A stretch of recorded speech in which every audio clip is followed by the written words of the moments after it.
दान देने के लिए धन नहीं है, कोई बात नहीं। हवन यज्ञ करने के लिए धन नहीं है, कोई बात नहीं। भंडारा करने के लिए धन नहीं है, कोई बात नहीं।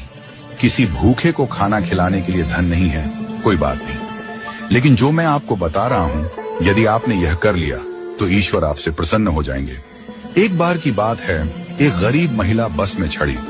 उसके कपड़े पुराने और फटे हुए थे, बाल बिखरे हुए थे और शरीर से वह कमजोर लग रही थी।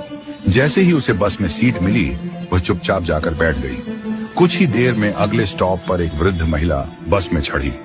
उस गरीब महिला ने बिना देर की अपनी सीट उस वृद्ध महिला को दे दी और खुद खड़ी हो गई। जब वृद्ध महिला अपने स्टॉप पर उतरी तो वह वापस अपनी सीट पर बैठ गई। थोड़ी देर बाद एक छोटी बच्ची बस में चढ़ी। बच्ची को खड़ा देख उस महिला ने फिर से अपनी सीट दे दी और खुद खड़ी हो गई। बच्ची का स्टॉप आने पर वह वापस अपनी सीट पर बैठ गई। इसके बाद एक गर्भवती महिला आई।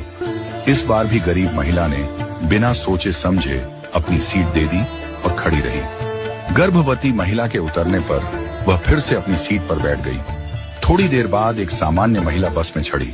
वह न वृद्ध थी, न बच्ची, न गर्भवती, पूरी तरह स्वस्थ लग रही थी। फिर भी गरीब महिला ने अपनी सीट छोड़ दी और उस महिला को बैठा दिया। यह सब देखकर बस में बैठी एक अन्य महिला, जो एक अध्यापिका थी, बहुत आश्चर्यचकित हुई। उसने सोचा, वृद्ध महिला, बच्ची और गर्भवती महिला के लिए सीट छोड़ना समझ में आता है, लेकिन एक सामान्य महिला के लिए बार बार सीट छोड़ने का क्या कारण हो सकता है। जब बस अपने आखिरी स्टॉप पर पहुंची तो अध्यापिका ने गरीब महिला से पूछा, बहन, मैंने देखा कि आप बार बार अपनी सीट दूसरों को दे देती हैं।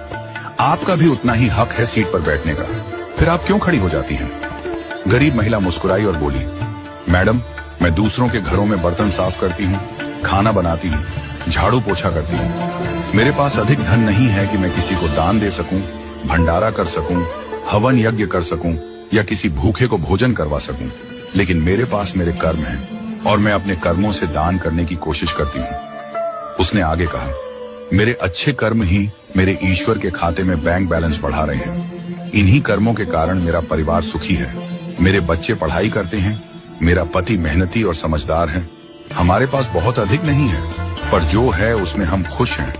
जब मैं अपने आसपास देखती हूँ तो पाती हूँ कि लोग कितने दुखी हैं, लेकिन मेरे अच्छे कर्मों की वजह से दुख मेरे जीवन में नहीं आता। उस महिला की बातों से अध्यापिका की आंखों में आंसू आ गए। उसने कहा, मैं स्कूल में बच्चों को शिक्षा देती हूँ, पर आज असली शिक्षा तो तुमने मुझे दी है।